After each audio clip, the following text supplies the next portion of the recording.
In today's video, Paddy Pimblett is taking shots at Ilia Topuria once again. Meanwhile, Topuria is calling out Islam Makhachev, telling him to get in line if he wants a title shot after running off to welterweight. And Jon Jones is trolling fans online while casually sipping coconut water. Yeah. Dana White says the Jon Jones versus Tom Aspinall super fight is happening, but Jones spoke with the Russian version of Dana White, Kamil Gajeev, via FaceTime and admitted that he's done. Alright, no more talk, let's dive in. The rivalry between Ilia Topuria and Paddy Pimblett isn't just trash talk, it's personal. It all started back in 2021 when Paddy made some disrespectful comments about the 2008 war between Russia and Georgia. For Topuria, who's proud of his Georgian roots, that hit deep. He didn't stay quiet. He warned Paddy there would be consequences. And almost a year later, he nearly made good on that promise. The two clashed at a hotel during UFC London Fight Week. It almost got physical. Since then, things haven't cooled off. And now that Topuria has moved up to lightweight and is about to fight Charles Oliveira for the vacant title, that old beef could fire back up again. In an interview with TNT Sports, he straight up said, "If Ilia wins the belt, that's good for me. I'll probably be his first title defense." Topuria fired back saying, "Now he knows where the money's at. Gotta pay for those parties somehow." Pimblett clapped back with a photo of him throwing a head kick on Chandler, captioned, "Can't wait to land one of these on El Chorizo." Yes, if Topuria becomes champ, a fight between him and Paddy could be exactly the kind of grudge match the UFC cashes in on. Paddy versus Topuria, this time not in a hotel lobby, but inside the cage. But before we even get there, something even bigger could be on the horizon. If Islam Makhachev beats Jack Della Maddalena, and if Ilia Topuria beats Charles Oliveira, UFC could set up one of the biggest fights in history.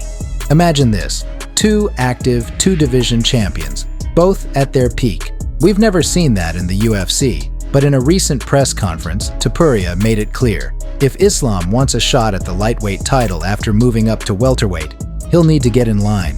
Él respondió y dijo una última frase que era: consigo una victoria más y hablamos. No sé si eso te deja una puerta abierta que se pueda acabar dando el duelo contra Makhachev. Es que sabes qué pasa, que él desde un principio se quiso dar una imagen como que él tuviera alguna decisión. Él dijo hace como una semana, mi subida a peso welter no va a importar porque no pienso dejar el título vacante. Lo recuerdas, ¿verdad? Perfectamente. Y yo había dicho antes de eso de que yo no había llegado a peso ligero para preguntarle nada a nadie, que yo era el que mandaba. Entonces, ¿quién se salió con la suya? ¿Quién hizo lo que dijo? Como siempre, él o yo. Entonces, después de este combate, una vez yo tenga el cinturón, después que se ponga en la cola que es larga, así que a más de uno le brillan los ojos. Sounds like Charles Oliveira is happy to see the double champ era come to an end. Were you surprised he gave up his belt and moved up? Look, what we've actually learned is that there's no more fighting for two belts, right? You either go fight for what you want or make it happen like Topuria did, you know? Islam didn't do that. Islam waited until the last minute to vacate his belt, knowing 100% he would fight Jack Maddalena. I think this will happen in Australia. It'll be a great fight. Here also breaks down the upcoming showdown between Islam Makhachev and Jack Della Maddalena. I think Islam and Jack Della Maddalena is a great fight. Della Maddalena surprised me in this fight with Bilal Muhammad. Like, he just showed that he's much better than people gave him credit for. So well-rounded, so skilled. Makhachev, though, bigger, will have an ability to not be cutting all the weight. He'll be more full. He'll be more, like, fresh.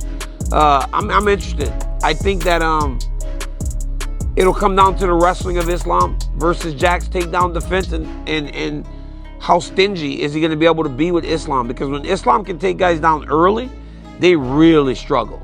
The only time a fight even looks competitive is when they can defend takedowns and he spends large amounts of time on his feet, which he does really well too. As for Islam Makhachev, he's out here spending his weekends riding up mountains on a motorcycle.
Он еще один идет без помощи.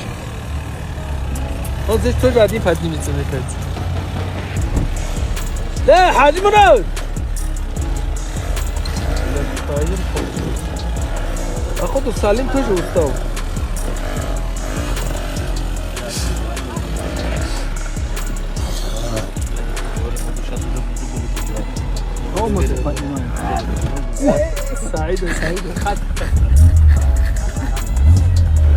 Islam Makhachev застрял. Once again, Dana White is giving us hope for the Jon Jones versus Tom Aspinall mega fight, but bringing the biggest showdown of the decade to life isn't that easy. Jon Jones versus the heavyweight fight will happen. It's been over 6 months since Jon Jones last fought, and almost a year for Aspinall. Fans are frustrated. Jon went to Thailand to chill, and people went off, saying he's doing everything except fighting. Even Aspinall sounded like he was ready to move on from the whole thing.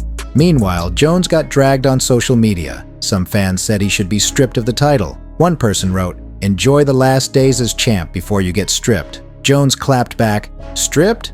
LOL. Do I come across as the type of person who cares about things like that?" Another fan said, "Yes, otherwise you'd have vacated the belt a long time ago because you don't plan to fight Tom." Jon fired back again, "Y'all barking up the wrong tree.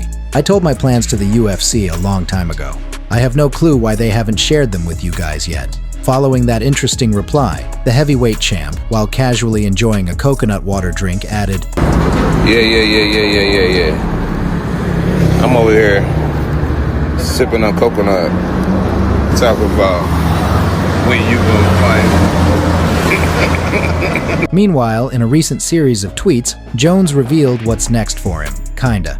When asked about his plans, Jones said, "To continue to monetize on this amazing brand that I've created." But of course, fans didn't let it slide. One asked directly, "So are you fighting again or not?" And Jones responded with a cheeky, "Not a bad idea." But recently, Jones also spoke with the Russian version of Dana White, Kamil Gadzhiev, via FaceTime, and admitted that he's done. How are you, bro? Everything is fine, my friend. Doing good? My man. I'm excited to see you again. But you're still active. 10 years left, but you're still active. He said you got 10 years left, but you're still active. I'm done. He got a little girl, he's like, oh. So what does this mean? Is Jon playing the game, building hype, or is he just stalling while enjoying the perks of being champ? What do you think is going on? Drop your thoughts in the comments. Ariel Helwani reacts to Jon Jones saying he's done. Okay, so did he say I'm done there? He was talking to Kamil Gadzhiev. That is what he snuck in there, yeah. He snuck in, I'm done? I actually think he is. This is what I've been saying the whole time. They presented the money and he said, yeah, I'm good. Which, God bless. It's a lot of money. I wish we could all be in that position. Anyway, that is an interesting development. Fans are fed up with Jon's indecisiveness. The MMA world's practically screaming, "Just say if you're fighting or not." Jon Jones, hey, it's me. Representing the UFC community. You need to vacate or make a decision, man. Please. The whole heavyweight division is just in shambles because of you. You're sipping coconuts in Thailand, picking up Hasbulla like he's an infant, and not making decisions on fights, and saying, like, just throwing out super subliminal messaging that you're not going to fight. Please, for the love of God, make a decision. We have potentially the greatest heavyweight of all time just sitting on a bench, not doing anything. If this is psychological warfare, it's working on me. I don't know about Tom, but on me it's working, and I can't take that. Please, make choices. We need to move forward and put Hasbulla down. I think he's like 28. Jon Jones, he was praying that I would lose that fight against Curtis Blades, mate. Praying that I would. Because there is nowhere that you can find publicly, nowhere, him saying that he will fight me. It doesn't exist. I challenge anybody watching this interview to go and find a statement, a quote, a video where Jon Jones is saying that he'll fight me after he's fought Stipe. It doesn't exist. The guy's smart. The guy was sat there, mate, with the Cheeto fingers or whatever, the Doritos on his fingers, with his iPhone in hand, waiting for me to get knocked out so he can start tweeting about it. Let's be honest, and since I won that fight, he's gone completely quiet, and he'll continue to go completely quiet about me until he retires, because there's no way on earth that he's going to fight me. Not a chance. I will retire Jon Jones without even fighting him. You know, the way I look at it, I'm the best heavyweight in the world, and I'm not getting my credit for it. They're holding the belt hostage, mate, and Jon Jones is loving it. He's loving the fact that Dana White's getting on every interview possible. You're talking about bantamweights, and Dana White flips it back and starts talking about how good Jon Jones is. I'm like, mate, if he's that good, let's fight. It's well documented that Jon Jones isn't the best person in the world. But I ain't going there. I don't want to go there. I don't want to make it personal. I want to be known as the best heavyweight in the world because I believe I am. And if he believes that he is, let's fight about it and settle it. Simple as that. So you do the UFC, eh? Yeah, that's me. I like the boss man. You got the one called Banana White. Oh, you mean Dana White? I like very much the Irish one, Conor McChicken Burger. No, it's Conor McGregor. One of my favorite one is the one that walk away like this one is called Paddy the Bad Pimples. That's Paddy the Paddy Pimblett. I like the bald man, the one who talk, speak in the commentation, the one is Joe Rogan. Mate, it's Joe Rogan. I like the one from Sydney, it's the Eshice one, it's called Taya Bam to you bastard. No. What about the one that Jones Bones Bon Jovi? No. Oh no, I like the one, the Australian boy called the Volkanovski. Ah, I've had enough. You can Volkanovski. If you liked the video, don't forget to like and subscribe to the channel. We will be very grateful.